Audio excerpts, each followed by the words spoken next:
Good evening, good evening, good evening. I'm Reginal Drummer, and welcome to another episode of We Are Ready, acronym WAR, where we prepare ourselves for whatever's necessary so that we can survive for ourselves, our families, and our communities. So there's a lot of things going on, and we have to be ready for a lot of things. But before I go any further, I would definitely love for you to be ready to comment, share, and subscribe over here to Square Mile Media Atlanta.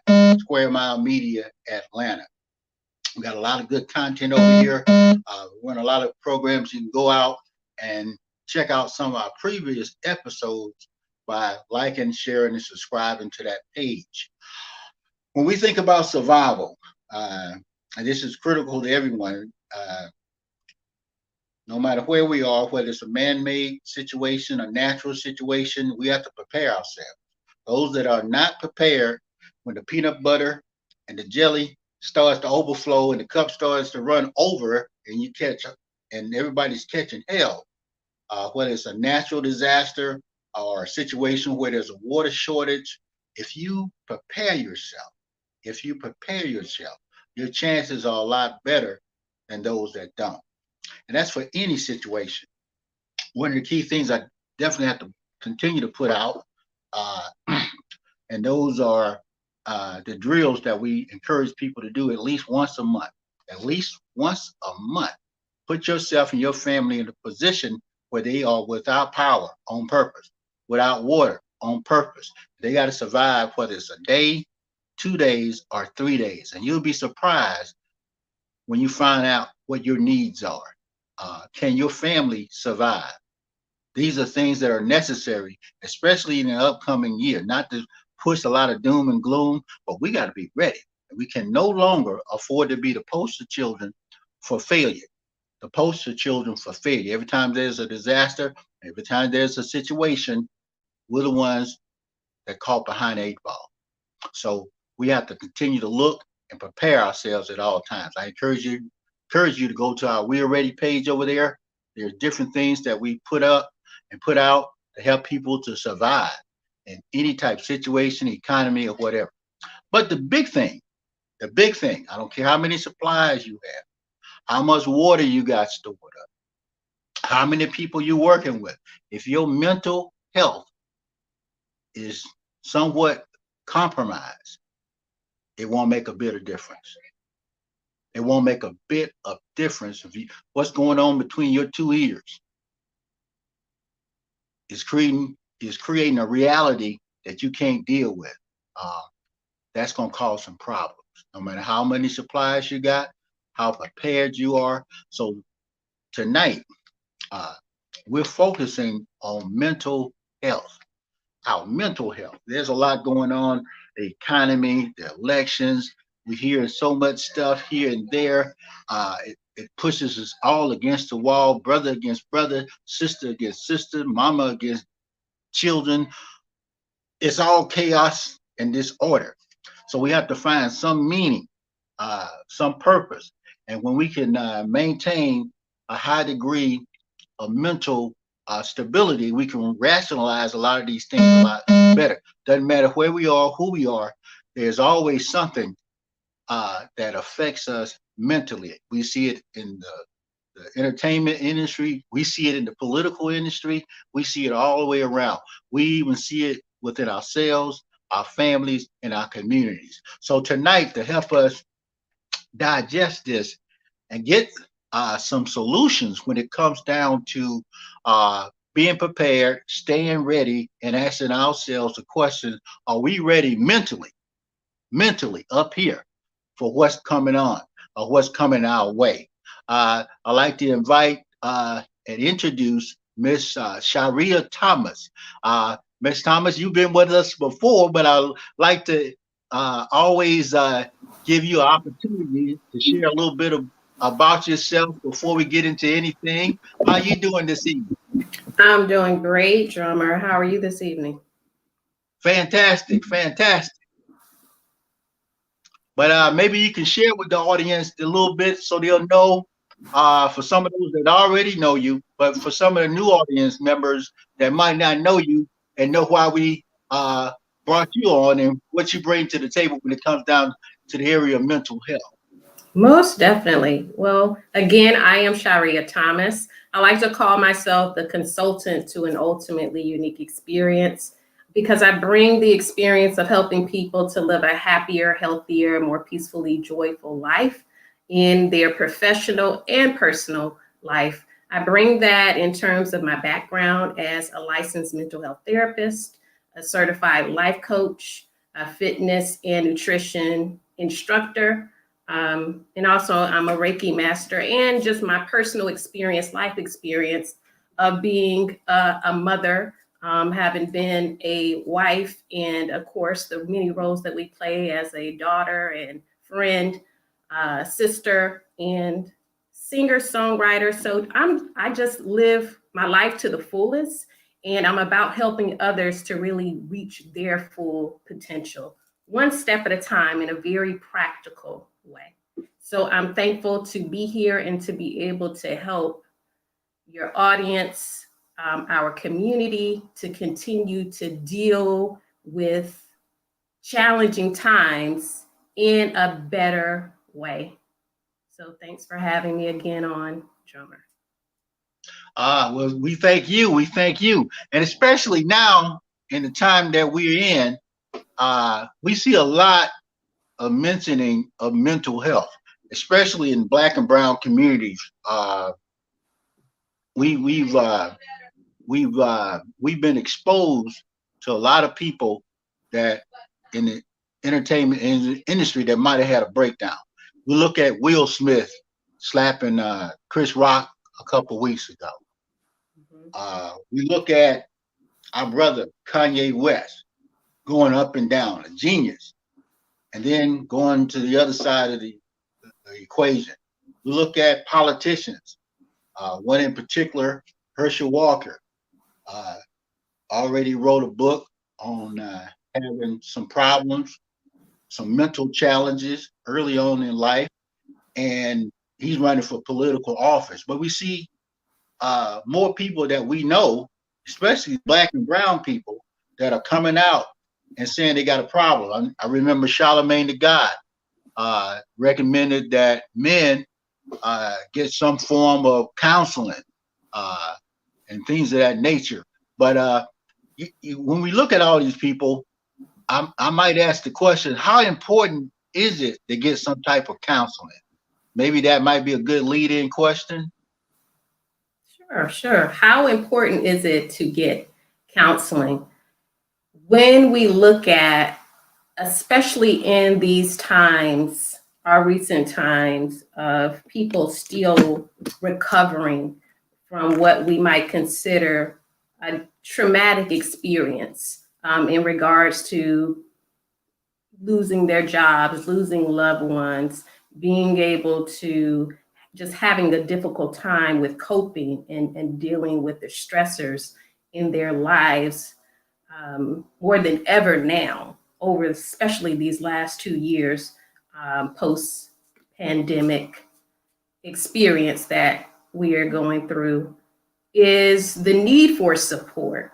And so, whether it is support relating to a professional, as myself, in regards to being able to gain the skills, the tools, the resources needed to better cope with life, and better manage any, to just better navigate the challenges that one may experience, and even go beyond that, just being a better person and human being overall. And so that's the sense of the benefit of seeking professional support. And even if one is not to seek professional support, just getting support, having someone that you know you can be able to talk to openly and honestly and be really vulnerable and authentic with, and who can give you a very neutral and objective perspective. And some people do not have that. And that's where you want to be able to seek that additional help as needed. Uh, and that be like I guess a friend, a confidant, a mentor, uh, or somebody you feel close to uh, over the years I've been working with men, especially when it like dads on duty, the men are staying in town, and a lot of times we run into men, and a lot of times men don't feel they got a voice. They don't have nobody to talk to, Mhm. especially if they're not in a relationship, or if they're talking, even within relationships, men typically don't open up, not to put a particular stereotype, but ladies tend to have a venting place, you know, Mhm. either to each other or if they can get into a session, a hair salon. Men, when they go to a barbershop, they just talking sports, Mhm. politics, and women, pretty much. That's their space. And until recently, I never heard brothers discuss uh, things that affected them, whether it be their job, uh, relationships, and things like that. Uh, So, how important is it to have, I guess, a space Mhm. where you can release some of that day-to-day pressure that's getting us mental? Oh, yes. That is so, so, so important. You talk about drummer just societal wise when it comes to a male, in the male perspective of not having that outlet, safe space to be able to share because of maybe some biases, preconceived notions, stereotypes of what it means to be masculine, and having a difficult time to be able to open up. But we all are human, have feelings, and being able to have that is so significantly important. That is the benefit in terms of counseling, because it goes underneath and allows that safe space and outlet in a very confidential first place, um, that someone can be able to share, especially a male, and not feel judged or criticized from what he's experiencing at that time. Mm, okay, okay. Because I can see the importance, even with myself and family members. I find myself now over the last maybe 10 years, Mhm. uh, not being feeling discomforted, even to say to another male, man, I love you, brother. And be sincere, Right. where if something happens, I had a brother that had I had to go with him. He was having a checkup for prostate. Well, and I wasn't, I didn't, I was like, well, you couldn't get nobody else out, but wanted to be there. Mhm. But mentally, I was a little bit better equipped in order to be able to, sit with him uh, through a chemo session. Mm. Uh, and sometimes uh, with males, we look at things that attack your body, uh, and whether it be a disease or something, uh, it can cause you to have some mental breakdowns, because uh, I went with him a couple times. Then one time he got a little hostile, and I was like, "Man, I ain't got to be here." Yeah, because men are kind of like that. It's, "Hey, man, I'm trying to help you, dude. I Right. mean, And I had to take myself back for a minute, and and because I guess it was dealing with me mentally, because my mind is saying, "Man, I'm trying to help this guy, but I probably wasn't the right one to help him." But I did end up going back. He was a little different. I didn't realize that the medication can have you thinking or behaving a certain way. But Mhm. fast forward, when people are on medication or off med, I know counseling and different forms of therapy require some type of medication at times, And I know sometimes we say, well, this brother wasn't on his meds. His behavior is off, because he didn't have his medication. Mhm.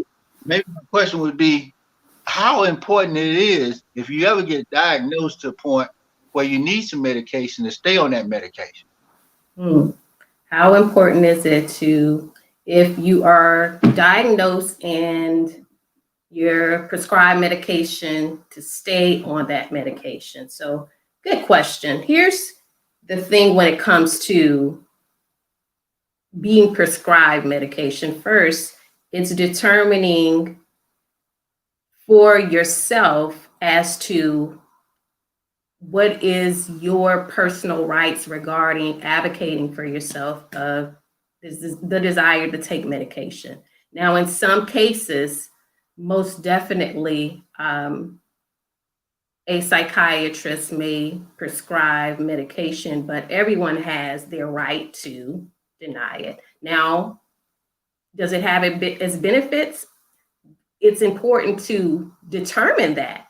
And so I would suggest for anyone who is prescribed medication and is recommended in terms of their treatment plan, that they look at the side effects, that they determine, is this the route that I want to take?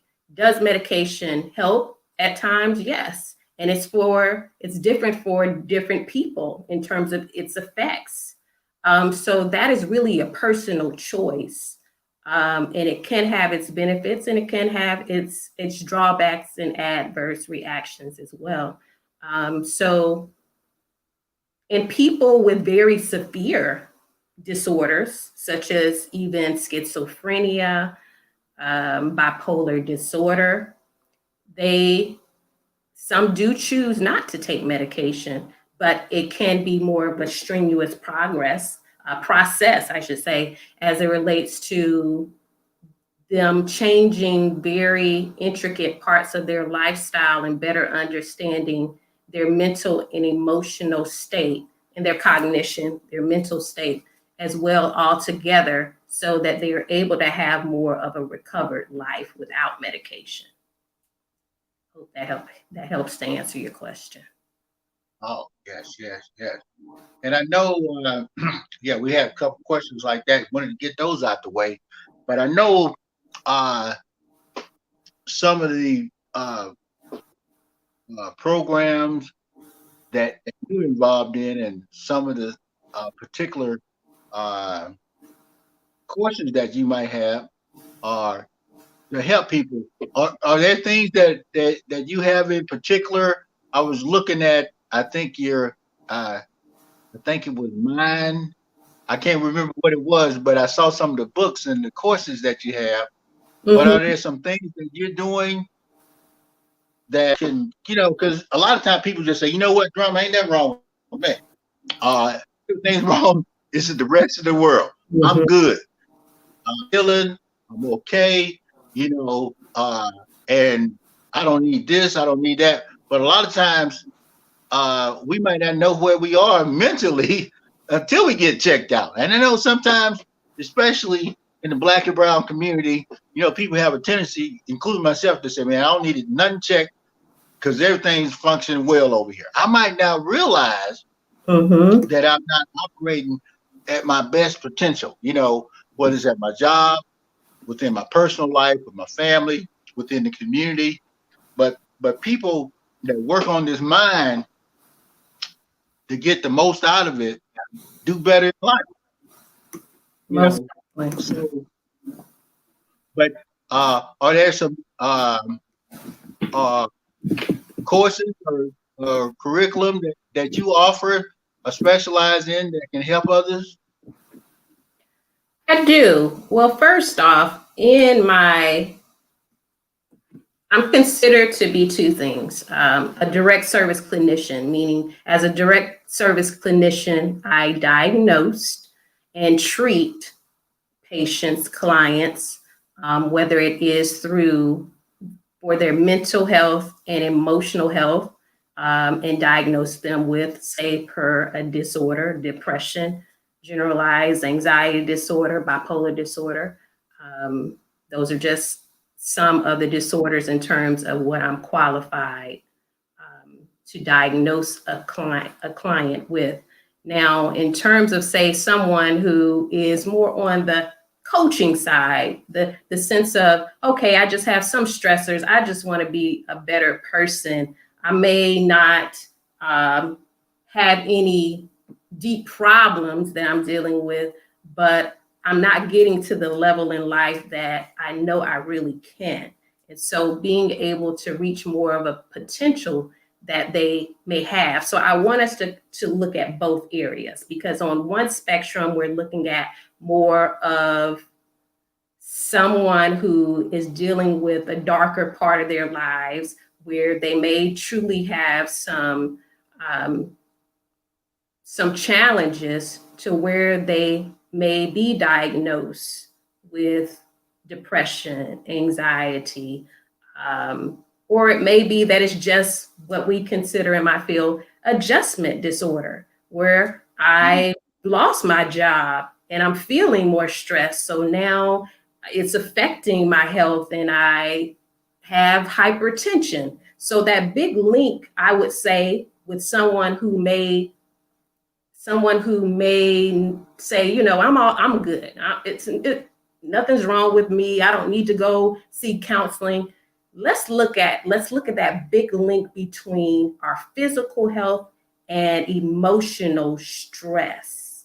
And so there is a lot of studies that demonstrate that physical conditions are linked to emotional trauma. Emotional trauma is anything that is highly stressful for someone. And so a traumatic experience can be something that is of a threat. It's not just, say, something physical when someone may be abused, or it could be someone losing their job. It could be someone who is going through chemotherapy, or just the day-to-day challenges and stressors of life, but that can manifest and even trigger someone to experience more of a mental health condition that may just be temporary, but not fully clinically diagnosed. So determining, for yourself, if someone is not willing to reach out for help or have people around them that can help them say, you know what, I see you're a little bit off today, or it seems like you're going through something and I can't help you. It might be good that you get some professional help. It really starts there, just in terms of our support and who we're around, and just being willing to be open and honest. That emotional communication, like going back to the start of the conversation when you said about men and not having that level of vulnerability, or just giving permission to be able to talk about those things. It's having that emotional communication to be able to be open and honest with one another to get to that place. Now, as far as programs that I have, there is a program that I am currently releasing, a new course that I'm releasing, and it's called Mind Reset. And what Mind Reset is all about is just that we want to look at, well, what is getting in the way? We want to be more confident, more successful, more better in your business, but focusing on those outside elements instead of really getting to the core. And that's the great thing about the field of counseling, professional counseling and coaching, is that we really get to the core root of the problem, to where just a friend may not know that and know how to navigate that path to getting there. And so what you have up, thank you, is that course that I'm going to be releasing in November. And what it does is it goes beyond those, even yourself, drummer, you always bring up the sense of those tips of what we can do on a regular basis to just stay in more of a positive state. But sometimes even a person getting there, even starting that new program of exercise or starting that new meditation routine, is difficult. And so that is what the Mind Reset program does, is it goes to the root of those limited beliefs that get in the way of you even starting. Because if we don't know what's subconsciously playing, and many people do not, because we don't take that time to reflect, to slow down, because life is so busy. It's a hustle and bustle, and we're just doing our day to day and the responsibilities that we have on a day to day. If we don't have that time to slow down and reflect, which that session can do when you go to a professional, then it gives you that space. It gives you that safe space to be able to find that release, identify those blocks that get in the way. And so what you all just showed was that starter of the mindset reset. Is it helps to get to the core of the problem, so we can rewrite our own beliefs and be the person you really are and who you're capable of. And that's really that's on a smaller level of dealing with even the depression, the anxiety of more of an extreme, but also the potential of a person can benefit from it. If they're just dealing with, hey, I want to get a better job, I want to start my own business, because if we're not dealing with the inner, then we're not able to manifest it in the physical. I like that title, Mind Reset. That's like pushing that button to reset everything. Yes, that's good. Yes.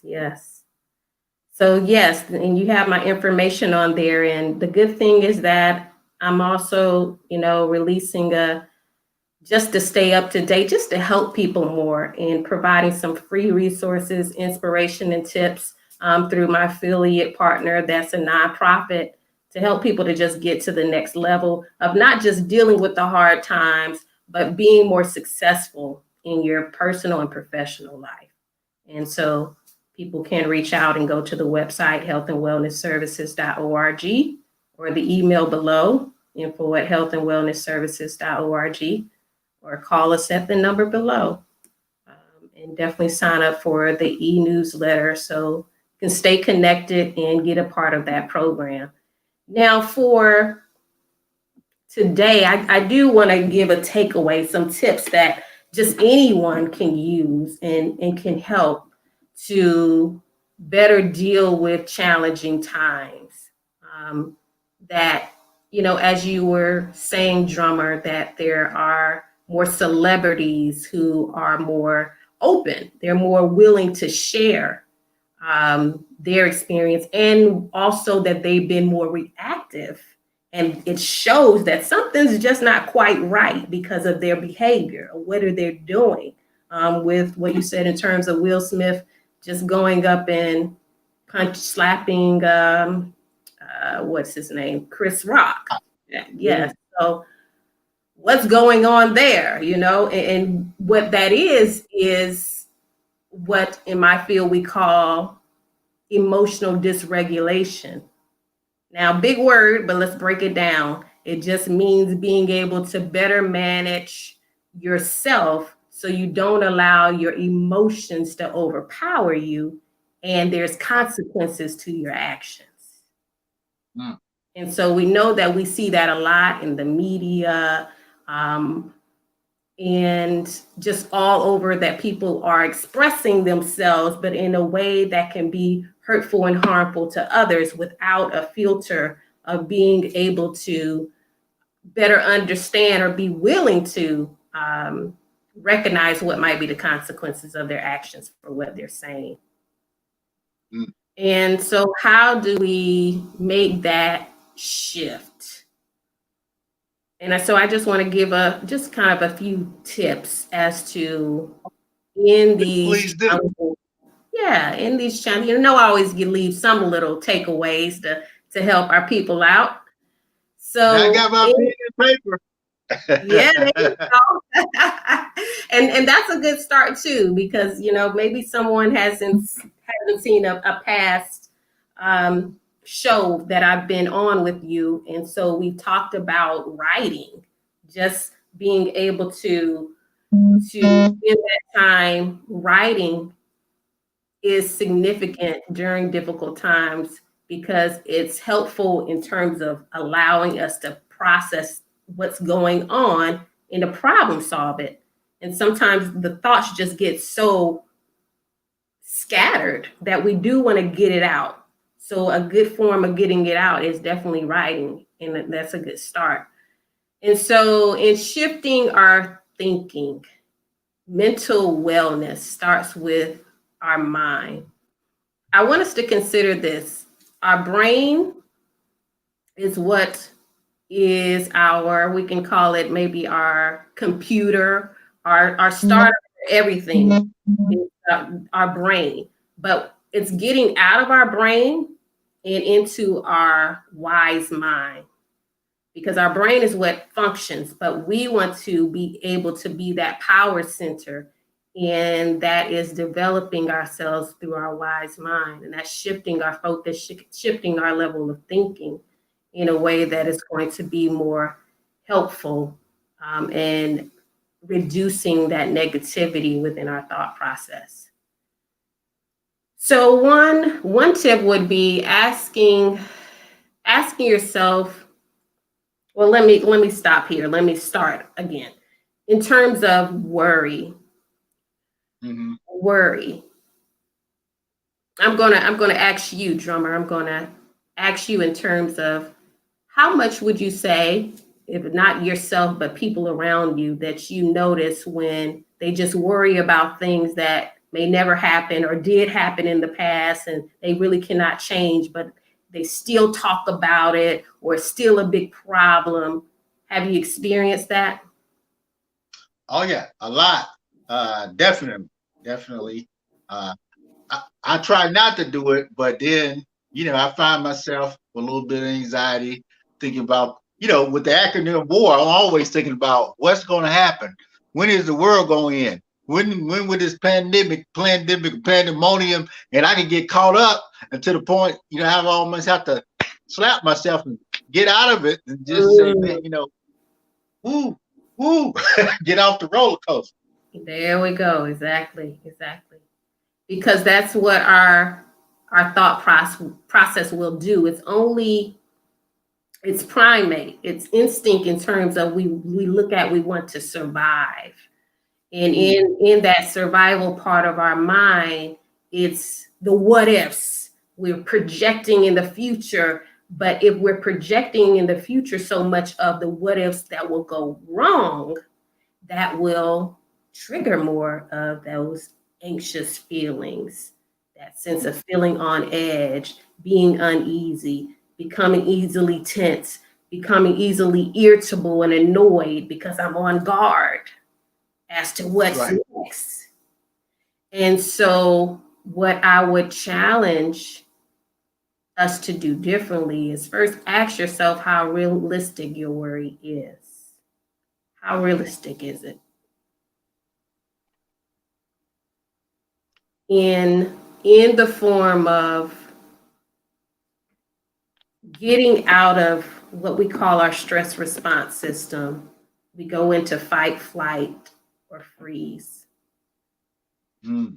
And because so many people have been affected over these past 2 years, and their life has really traumatically changed, that's why we're seeing and hearing so many more people talk about mental health.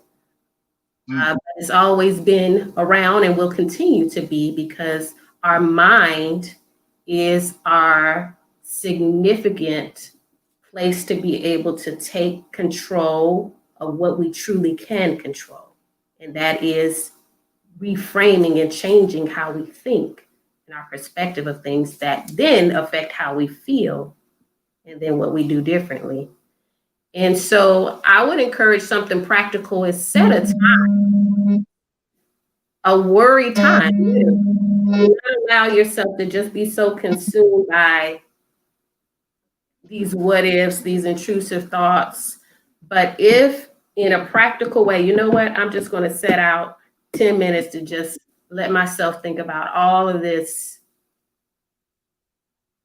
and let it go after. What that really does is it helps, because when we're in worry mode, we're using negative problem solving. We're trying to problem solve, but it's in a negative way that is counterproductive.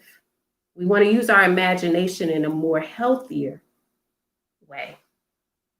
So that can help to reduce it, and we set more of a time frame. Then we'll see, as I'm writing down all of these worries, all of these things that may go wrong, it will become a little bit less and less, because then we make it more so, okay, this is really, I don't know, this might happen. So I've got to allow myself to bring it back to the present of what I can really focus on. And so bringing that sense of now, another tip is to focus more on what are the positive aspects of your life. What are those? And really being able to identify that more so on a daily basis. We call that positive psychology because it's so easy to dwell on the negative, because that's primate as human beings. You know, our ancestors were about just the sense of hunting and gathering. We had to look at our environment and ensure that we scoped out the environment, but we stay in fight or flight. So when I say fight or flight, meaning that it's not that we may be physically fighting, but it may be that in my fight, I'm always looking at that next of the push moving forward, or aggressive in what I'm saying in my words. And flight is that I'm fleeing, I'm escaping, I'm avoiding, I'm not thinking about it. I don't even want to consider what the outcome might be. And so that even might create more anxiousness and anxiety as well. We really want to get into what we call relaxation response. And that is learned over time through what we do, more so to get in that state. Drummer, even for yourself, do you know what are some relaxation techniques that you do? What helps you to relax? That's a good question. Well, you know, when you said relaxation response, you know, because sometimes, well, you know, I'm a 60 pluser. So sometimes people call that the Peter Pan syndrome. You ain't grown up. You're not facing reality. I face reality, but like you say, I have a temperament for handling it. You know, it's just like I kind of look, and not to go all over the place, just like the government. If you attack the United States of America, even though they say, man, we're gonna retaliate immediately, well, they take a pause and they rethink it out, and then they come up with a response. Okay, I mean, and that's an extreme attack. You know, now when it's calculated, and I call it contemplating the ifs. You know, I've thought about it and I looked at it. You know, like I say, even when the brother pretty much cursed me out the time I was down there spending some time with him at chemo. Now, you know, in the back of my mind, I was like, hey, brother, wasn't nobody gonna give you a ride down here, and you getting out. That's what I was thinking. But because I kind of relaxed and chilled a little bit, my response wasn't as severe. You know, because I could have said, hold it, count me out. I ain't got to take this mess. I could have been going to Waffle House. I went to the aquarium, but I'm spending 2 hours down here with you, you know, but because, you know, I had a moment to contemplate my thought, and I had a particular moment to empathize on the individual. And that happens a lot of times. You know, I have people sometimes, customers. I had a customer just came up one day and just cursed me out. This sister had a Bible in her hand. I mean, you can't make this up. She went off, cussed me out, called me everything you could possibly call somebody. And you know, there's some other people around. They said, man, I can't believe you handled that so calm. Well, because I don't even think I was listening as the intent, because she hit kind of hard. And I said, man, but I kind of, you know, I'm not saying I like abuse, you know, but what I'm saying, I could understand. I was like, well, this sister just don't know. I mean, because, you know, I'm a little bit touched too. You know, we all can get touched, but I would rather be the person that pulled back just a little bit and looked at it. Now, if it does go to that level, I'm totally prepared to declare war. And once we declare war, ain't no trees, ain't no surrender flag. It's but even then, I still would have some degree of mercy on Mm-hmm. my end. I mean, but some people, I have a certain degree of mercy, and because I would love somebody to have that on me. If I snapped up one day, this man, Drummer went off, I sort of punched him right in his face. But you might say, you know what? I chill because you know maybe he's going through something. Right. Uh, he, Mm-hmm. he needed to vent, and maybe it's good that he vented at me than somebody else, because somebody else could have been dealing with a little road rage, and it might not have come out with that same outcome. So I've been blessed. I've recent years I hadn't gone off, you know, red line, just you know, and I've been blessed not to have to do that, you Right. know, and that's my thoughts on that.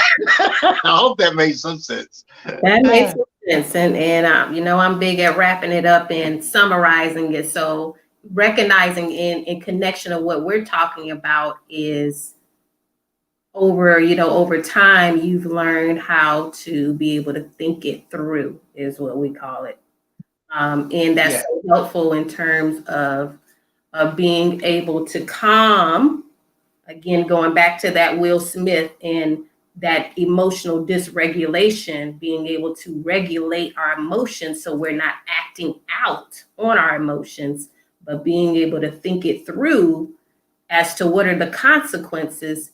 It takes the brain to be able to process and move from that, because if I'm in fight, I'm quick to react, and we have to move right. into response. And so getting to that space, there's so many things, of course, we've talked about in the past. Number one of relaxing and calming down is meditation. People Mm, think of that in terms of meditation. Sometimes there's a lot of misconceptions with meditation because of connecting it maybe to religion or something, because you don't really know what it is. But there is so much in terms of the benefits of how meditating helps to calm the mind down. It helps to take us out of that fight or flight freeze in terms of when we're feeling stressed, and put us in a more relaxed. So I'm not so reactive. So I don't get so irritable, annoyed when things don't go my way. And so that's the process of getting there. And in being able to get to that place is, yes, learning how to problem solve.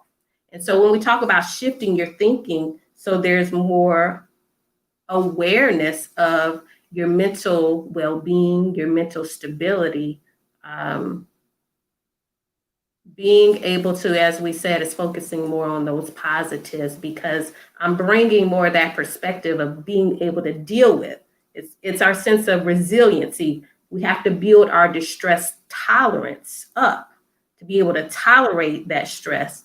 So I'm not so easily to, as you gave an example of that, woman who just was very reactive, went off on you. yeah, You didn't react to it because you put yourself in a state more so on a daily basis. So you're not so reactive, even though at times you may be triggered, even though at times you may be thinking of the what ifs of, oh, doomsday coming and you got to prepare, but it's the balance of it. Definitely the balance. We have a question or uh, something? somebody put in the comment. Thank you for the comments. The opposite of Will Smith is Chris Rock. His reaction showed such constraint and self-control. And that's a biggie. People, Yes, yes. yes. Yes. Definitely, definitely. That's a great example to bring up, is recognizing, yes, that Chris Rock wasn't reactive. He was the opposite. And so obviously he was able to not react And some people, we have to understand that some people are more prone just in terms of their demeanor, their predisposition genetically, there are vulnerabilities in terms of temperament.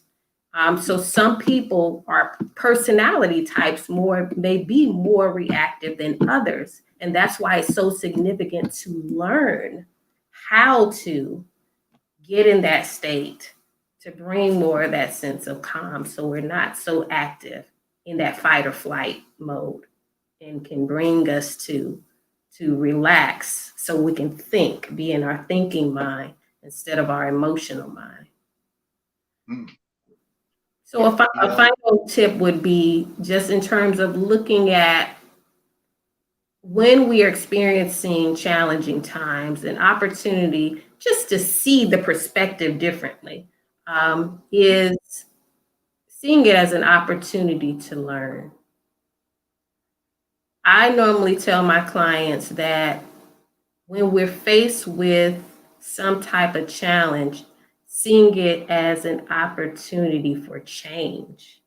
And what I mean by that is an opportunity for change is, what can I learn from this? How can I grow from this experience? Even though it may seem negative, there's something for me to be able to gain from it. And so if we see it as that, then we can take that perspective of it's allowing me to improve myself or the situation.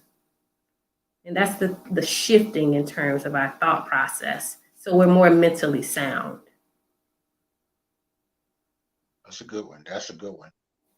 Uh, you know, when I think about just responding, because sometimes it can seem weak from a male perspective.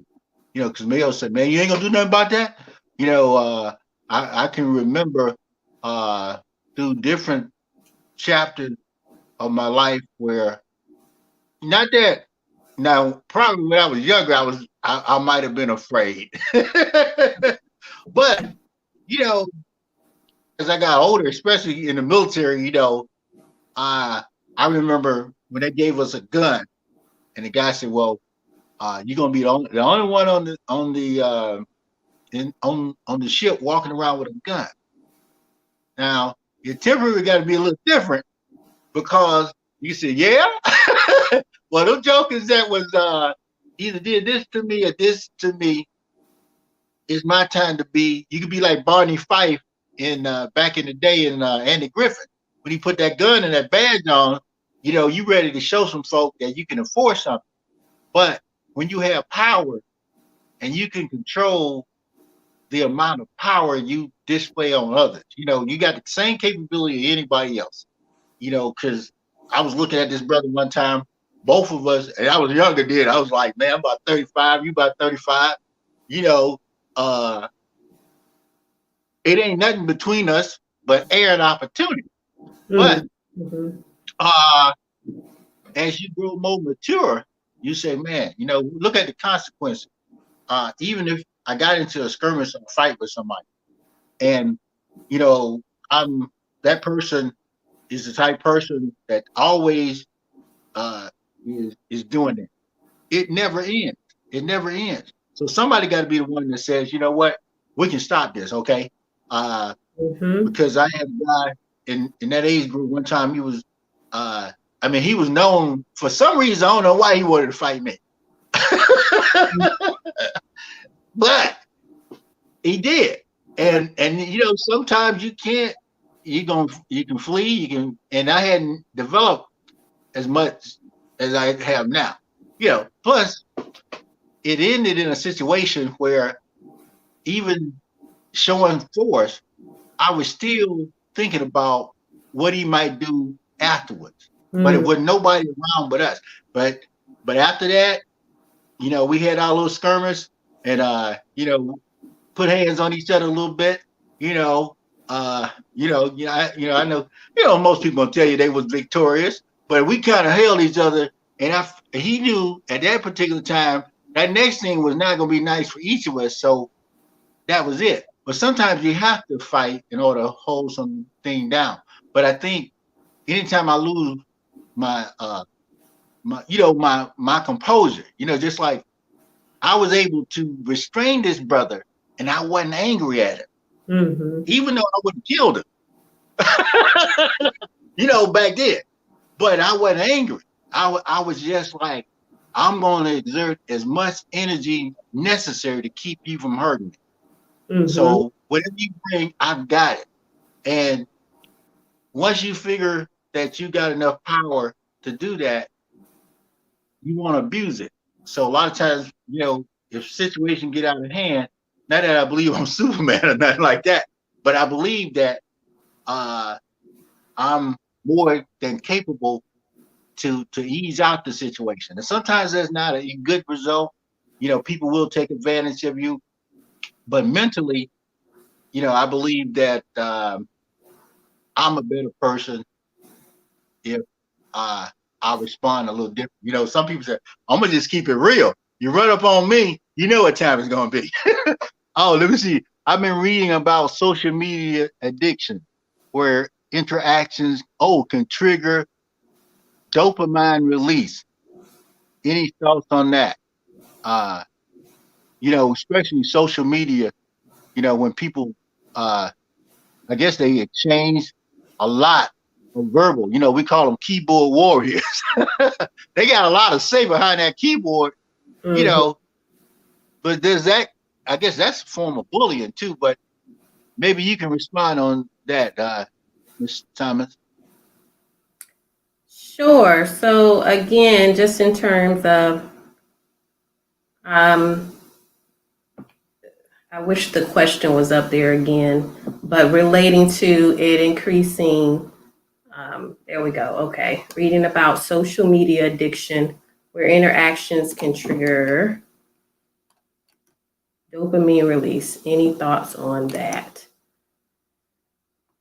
When it comes to first addiction, when we say an addiction, we can become addicted to anything.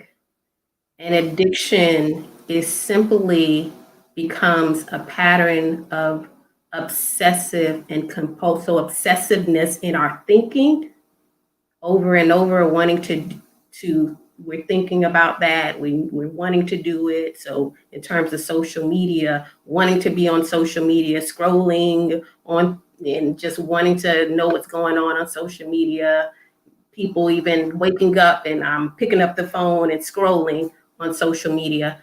The sense of it having those obsessive thoughts and compulsive behavior, meaning compulsion is that I'm doing it again and again and again. And that's what creates addiction.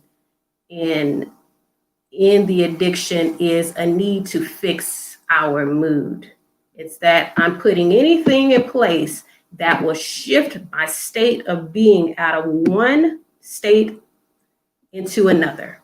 And so, with people who can get addicted to social media, is the sense of it's a easy escape that I'm distracting myself with not the problems of my life, but it's easy for me to just be on something that's a distractor and appealing. So it's shifting that emotional state from one to the next.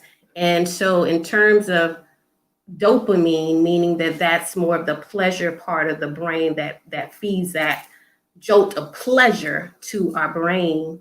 Can it give a release? Most definitely. As I said, we can get addicted to anything: sex, food, alcohol, drugs, another person.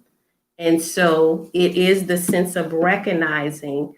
That's why we want to have that sense of first the awareness of what's going on. So we shift into a perspective that's more balanced for ourselves and our lives. So, yeah, good question. Thank you. Thank you. Good answer. Good response. Yes.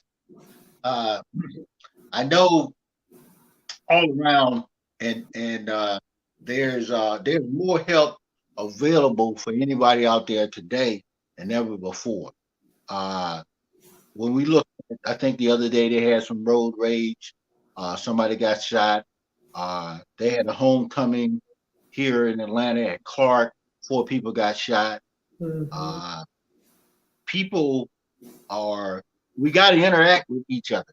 Mhm. And I think the better you are mentally, the better your chances are in reacting with each other, relationships, jobs, business, just the world. There's a lot of weight on everybody, and I know sometimes that can create a, a, opportunity because it's like a boiling pot. All this stuff is on us, so maybe we have to have some ways to vet it. But our maybe you can give us and also give us how to get in contact with you, but maybe some closing tips on uh, I know you shared with us some good tips, but what's a really important thing when it comes down to overcoming some of these mental challenges, whether it be relationship, I guess relationship, jobs, you know, what's a really good overcoming tip?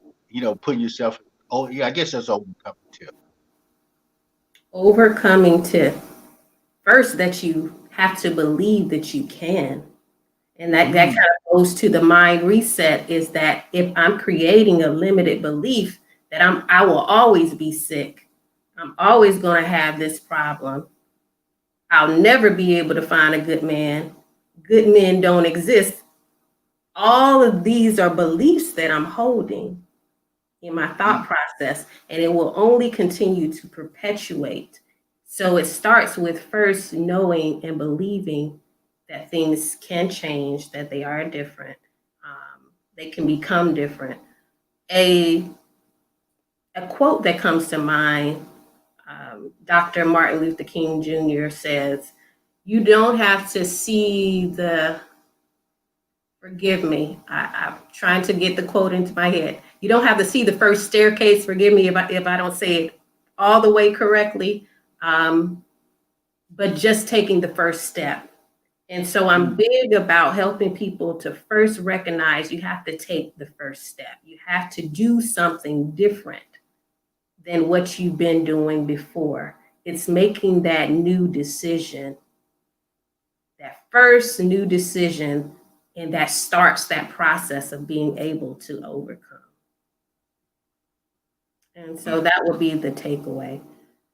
And Yeah. again, in terms of inspiration, motivation tips, um, I am aligning with a nonprofit to be able to provide more of that for on a free side through a newsletter. So definitely check out the website to be able to sign up and receive that because so much more we want to keep our mind in a place where it's energized with positivity as we experience more of what is natural and normal because we live in a dual world. We live in a dualistic world, and we will continue to as we're on this planet Earth.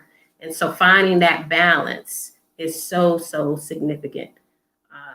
So definitely visit healthandwellnessservices.org and sign up for the newsletter.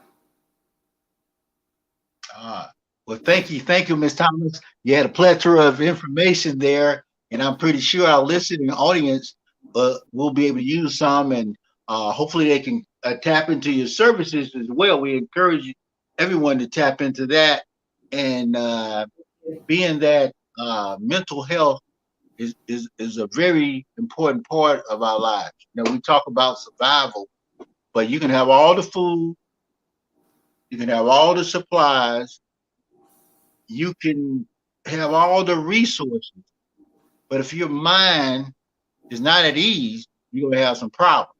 If your mind is not at ease, you will have some problems interacting with other people, getting those things that would seem easy to others, and you start feeling bad about yourself. You start having a lot of anxiety and things like that. So we encourage everyone to continue uh, to look within yourself and outside of yourself. And if you need help with anything, Ms. Thomas is available. Uh, and then for anyone else out there, so many things that all of us are facing. Uh, it's like you're not out here by yourself. We do this broadcast every week. We are ready, just for preparing ourselves. I encourage you to like, share, subscribe, and prepare to comment, uh, and hit that notification button over here at Square Mile Media Atlanta. And for everybody out there, it's not as bad as it might look. I know sometimes it looks like doom and gloom. We talk a lot about doom and gloom, how to prepare yourself during a pandemic, or pandemonium. But at the end of the day, we create our own reality right inside between these two ears. And you got to protect this mind at all times. Protect this mind at all times. We are in a fight. We are in a fight. But you can protect yourself and safeguard yourself from anxiety, depression, and a whole lot of things. So this is Reginal Drummer, the peopleologist. You know what we said? We here. The secret, the secret of walking on water is just knowing where the rocks are. Well, with that being said, let's make it a great day. Enjoy this life and take full advantage of every opportunity that's coming your way. Let's make it a great day. Peace.